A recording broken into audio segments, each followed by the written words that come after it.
So the next few problems are these radical fractions, and anytime I'm asked to find a limit, if it's not at infinity, the first step should always be to take the number that's provided and to plug it in for x, unless you've done so many of these that you know you're going to get something that needs some algebra. But in this case, I'll pretend I didn't know this was going to give me 0 over 0. Plugged 49 in the numerator for x, and that would give me 7 minus 7. The denominator comes out to 0, so this gives me 0 over 0. That means there's probably algebra I could do. What do I do now? I multiply it by the conjugate of the numerator.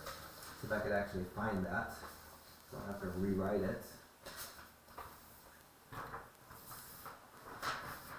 Yes.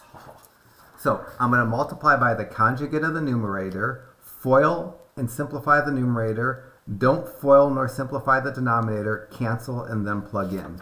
So conjugate of the numerator is the numerator with its sign changed.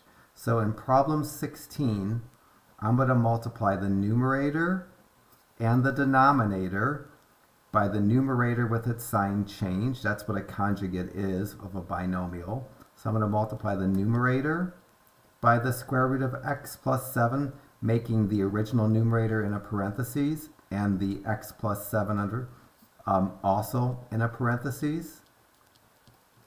So that's the first step in these, multiplying by the conjugate of the numerator. I'm going to FOIL and simplify the numerator, but not the denominator. So for my numerator,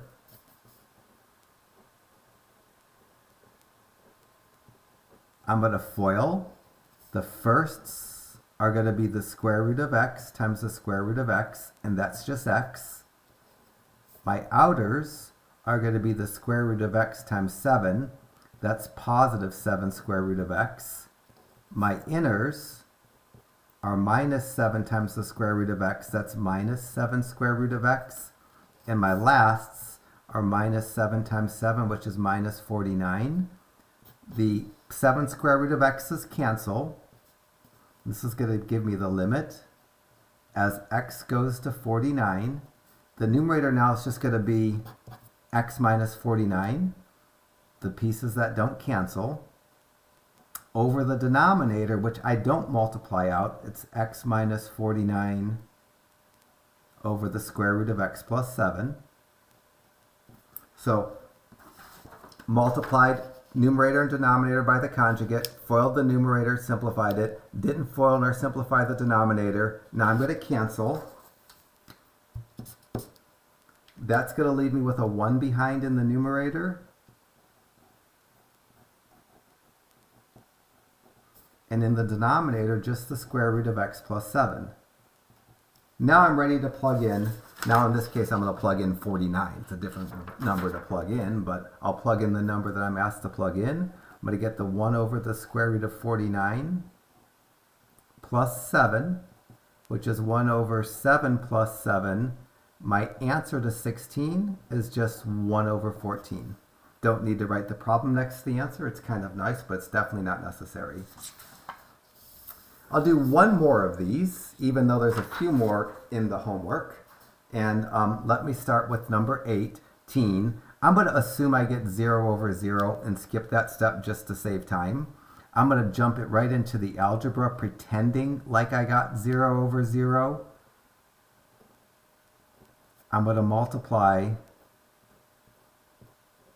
by the numerator with its sign changed. If the sign was plus, I'd multiply by a minus, but because the sign is minus, I'm going to multiply by a plus.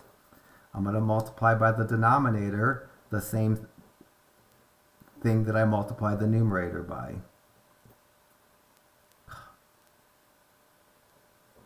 Now I'll work on the numerator. For the numerator, I need to FOIL it, and eventually you can FOIL these in your heads. The first are the square root of x times the square root of x, was just x. The outers are square root of x times 8, and that's plus 8 square root of x. The inners are minus 8 times the square root of x, that's minus 8 square root of x. And the lasts are minus 8 times 8. which is minus 64. The 8 square root of x's cancel, and the numerator is just going to be an x minus 64. This you probably could do in your head after you do enough of these. But if you can't, you can FOIL them out every time. So this now should be x minus 64 is what the numerator rewrites to. I don't rewrite the denominator. That sets me up for the canceling. So now I can cancel the x minus 64s. I need to leave a 1 behind in the numerator. And I get 1 over the square root of x plus 8. Now I can plug in 64 for x and get 1 over the square root of 64 plus 8. 1 over the square root of 64 plus 8. That's going to be 1 over 8 plus 8. The answer to 18 is going to be 1 over 16.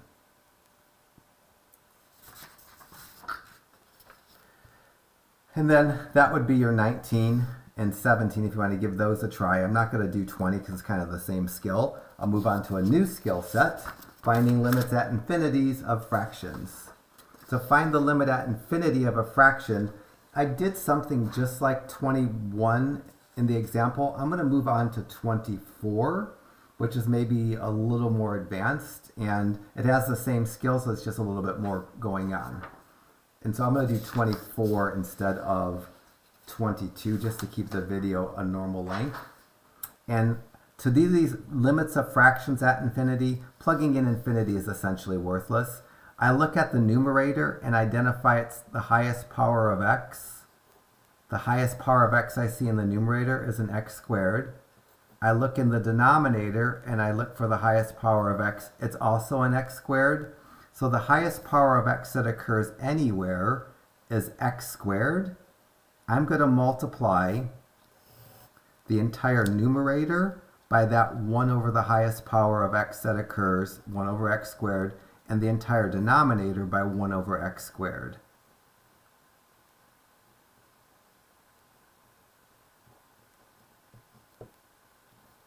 So limits of fractions at infinity, plugging in infinity is almost just futile always. So I have to know the algebra. And the algebra, when you have the fractions, is identifying the highest power of x and multiplying both the numerator and the denominator by 1 over that highest power. And now I'm going to clear the parentheses. In the numerator, I'm going to get 1 over x squared times 3x squared plus 1 over x squared times 2x minus 1 over x squared times 5.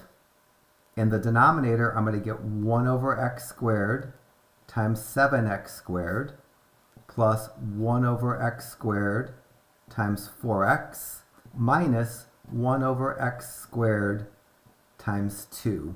It's a little bit trickier here because of the different powers of x's, but first bit in the numerator, first bit in the denominator, the x squareds cancel. When I go to rewrite my numerators and denominator, the first piece isn't going to have an x. The numerator is going to lead off with a 3 because the x squareds cancel. The denominator is going to lead off with a 7. Got some stray ink there, that might be confusing, because the x squareds cancel. Now I'm going to do some fancy canceling. This x squared is going to cancel out this x. That x is going to go away. And the 2x's, I canceled out one of them. I'm going to be left with 1x.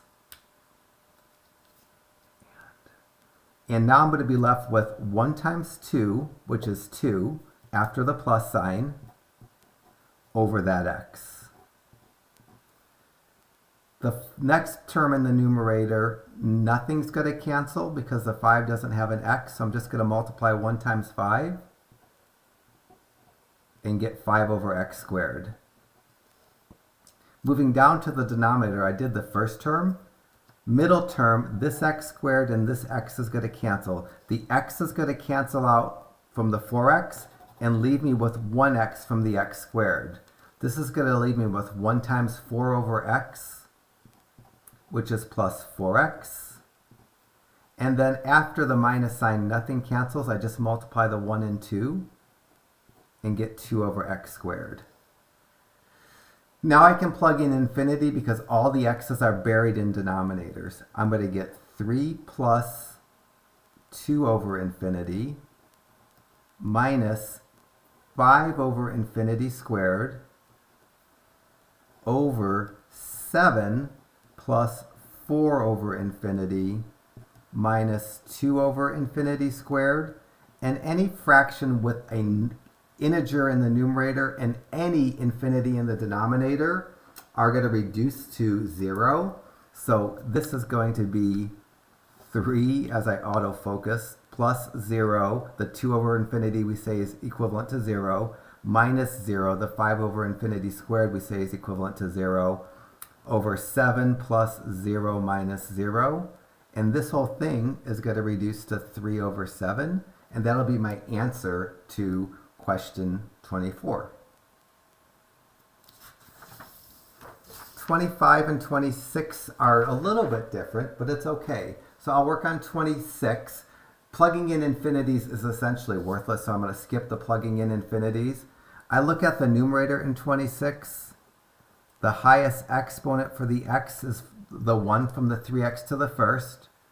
In the denominator, the highest exponent for the x is 2 from the 5x squared. I have to default to the highest power of x that occurs anywhere and multiply by 1 over that power of x. So in 26, I'm stuck in multiplying by 1 over x squared in the numerator and 1 over x squared in the denominator. That's multiplying by 1, so it changes the appearance of the fraction but doesn't change what it equals to. Now I'm going to do the multiplication. I get the limit as x approaches infinity of 1 over x squared times 3x plus 1 over x squared times 1 divided by 1 over x squared times 5x squared minus 1 over x squared times 4. Now I'm going to cancel some stuff up.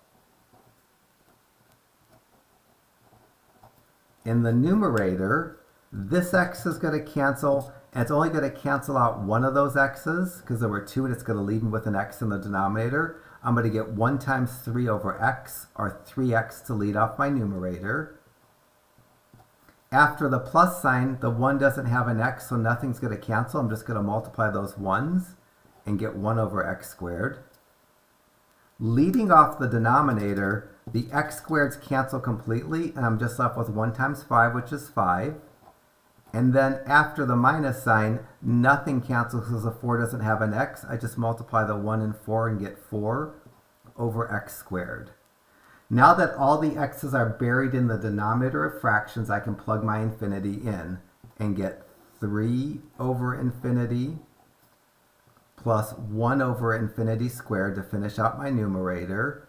And in the denominator, I get 5 minus 4 over infinity squared.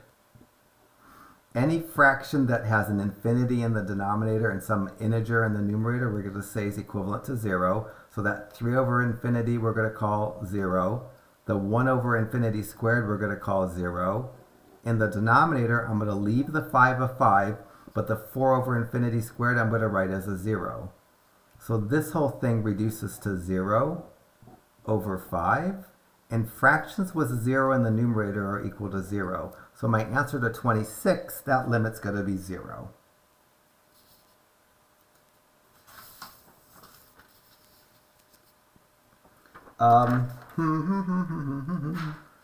Well, let's do 28, even though I don't really care to do it. I quickly glance, the highest power of x I see is x cubed. For 28, I'm going to multiply by 1 over x cubed over 1 over x cubed. Both the numerator and the denominator get multiplied by the highest power of x. In this case, it's x cubed. That will allow me to rewrite the problem as the limit as x approaches infinity of 3x squared times 1 over x cubed, that can be on the left or the right, it doesn't matter, plus 2x times 1 over x cubed minus 5 times 1 over x cubed over 7x cubed times 1 over x cubed plus 4x times 1 over x cubed minus 2 times 1 over x cubed. That's just going through and multiplying everything by the highest power of x in the denominator of a fraction. First canceling the x cubed and the x squared cancels, leaves me an x here. I'm left with 3 times 1 over x, which is going to be 3x. So leading off the numerator, I'm going to get a 3 over x. The 3 is the 3 times 1. The over x is because there's 3 x's down low and 2 that I'm canceling out, so I'm left with 1. The middle canceling, this x is going to cancel with that x cubed. 1x cancels with 3x, leaves me with 2 x's. So in the middle in the numerator, I get plus 2 times 1 over x squared. That's going to be 2 over x squared. To end off my numerator, the 5 doesn't have an x, so nothing's going to cancel. I'm going to get 5 over x cubed. Starting off my denominator, the x cubes are going to cancel. No fraction there. I'm just going to get 7. In the middle, this x and that x cubed are going to cancel to x squareds. And I'm going to get 4 over x squared because this x will cancel out and leave me with 2 x's from the x cubed. And in the last piece, the 2 over x cubed is going to come out when you do that multiplying. Now I can plug in infinity and get 3 over infinity plus 2 over infinity squared minus 5 over infinity cubed over 7 plus 4 over infinity squared minus 2 over infinity cubed. All those pieces that have infinity in the denominator are equivalent to 0, so the numerator is going to be 0 plus 0 minus 0. The denominator is going to be 7 plus 0 minus 0, and that's going to give me 0 over 7, and fractions with 0 in the numerator are equal to 0, so my answer for problem 28 is going to be 0.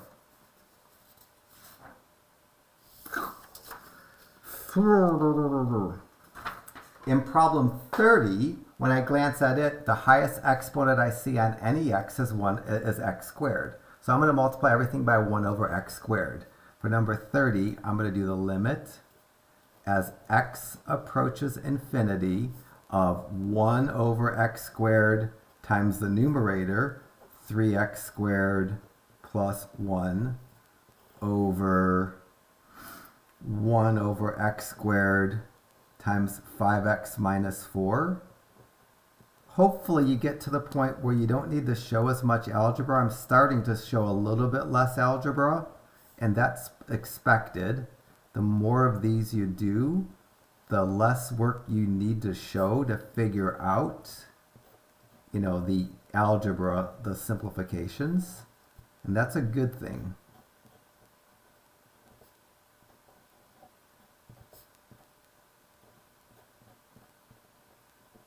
So I multiplied through by the x squared, or the 1 over x squared. In the numerator, first I'm going to cancel and get 3.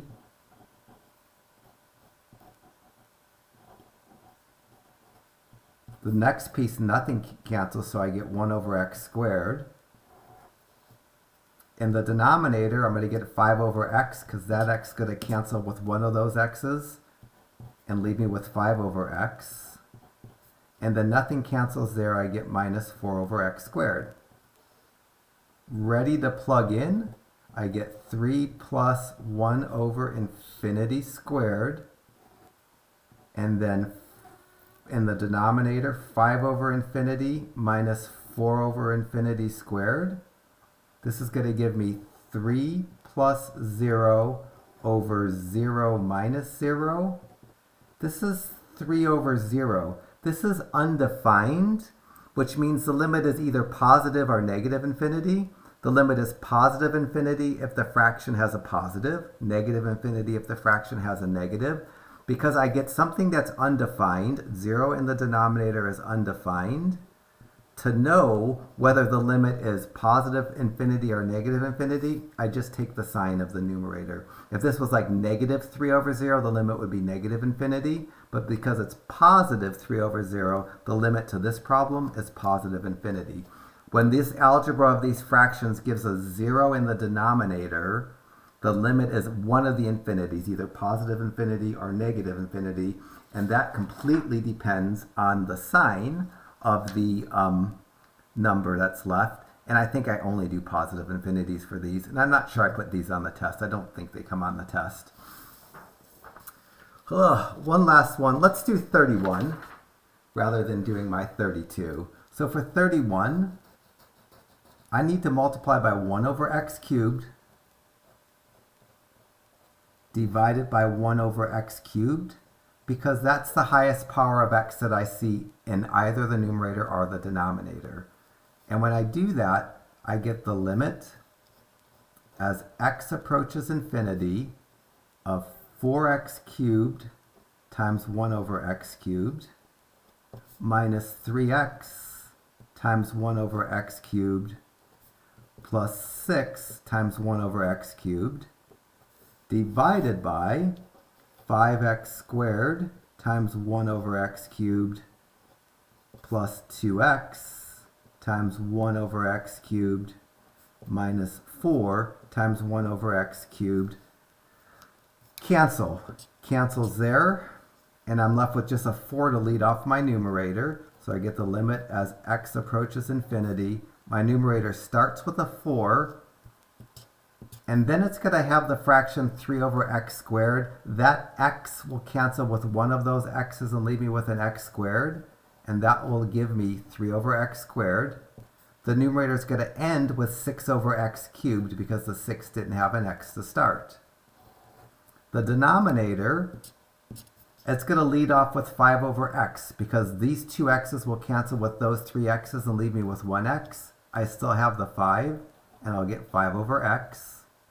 In the middle, the 1x will cancel with the 3 x's and leave me with 2 x's. I'm left with 2 over x squared. And to end off the numerator, I get a 4 over x cubed. Now I'm going to plug my infinities in and get 4 minus 3 over infinity squared plus 6 over infinity cubed over 5 over infinity plus 2 over infinity squared minus 4 over infinity cubed. And all those fractions with infinities in the denominator reduce to 0. So I get 4 minus 0 plus 0 over 0 plus 0 minus 0. I get a 0 in the denominator, which means the limit is either positive. If the numerator is positive, it's positive infinity. If the numerator is negative, the limit would be negative infinity. Since the numerator is positive, this limit's going to be positive infinity. Now the limits of polynomials, and I think I'm just going to teach these by graphing because it's just, these are not so important, and there's no real algebra to do them. The algebra is just trickery anyways. So when we have a polynomial, which means it's not a fraction nor a square root, and a limit at infinity, it's probably safest just to graph it to figure out what the limit is. So for problem 34, I'm going to graph it, and if the graph is to the right of the y-axis is getting higher, the limit's going to be positive infinity. If the graph is going lower, it's going to be negative infinity. So let me just graph in my y equals the function 5x minus 7. Be safe and do a zoom standard just in case I have some funky window. And the graph looks like this. To the right of the y-axis, the graph is getting higher. This limit's going to be positive infinity.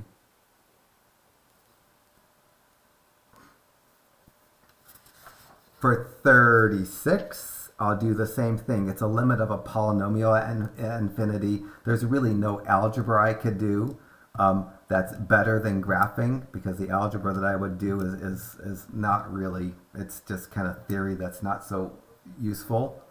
So I'm just going to sketch a graph. The graph looks something like this.